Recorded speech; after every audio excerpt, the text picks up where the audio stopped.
Rusija, oblast Kaluga, selo Palatki, crkva Preobraženja Gospodnjeg. Pretpostavlja se da je crkva sagrađena krajem 18. stoljeća. Unutar zgrade nema niti jednog uređaja za grijanje. Nema peći niti drugih sustava grijanja. Možda su razbijeni i odneseni uređaji za grijanje. Međutim, nisu pronađeni nikakvi tragovi sustava grijanja planiranih tijekom izgradnje. Nema posebne prostorije za peć, nema niša, nema zračnih kanala, nema dimnjaka.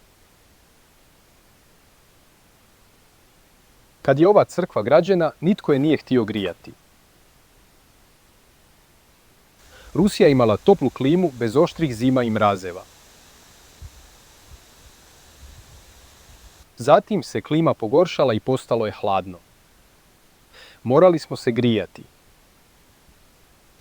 Uz ulaz u crkvu s unutrašnje strane postavljena je metalna peć. Na ulazu se nalaze uređaji za grijanje koji stvaraju toplinsku zavjesu od hladnog zraka. Na ovom je mjestu bila peć. Ovdje je ulazna rupa dimnjaka probijena u zidu. Zanimljivo pogledati izbliza.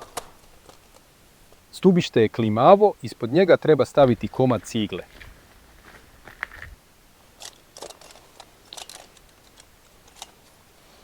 Vidite li da su cigle razbijene? Cigle su prekrivene crnom čađom. Dim je izlazio kroz ovaj kanal.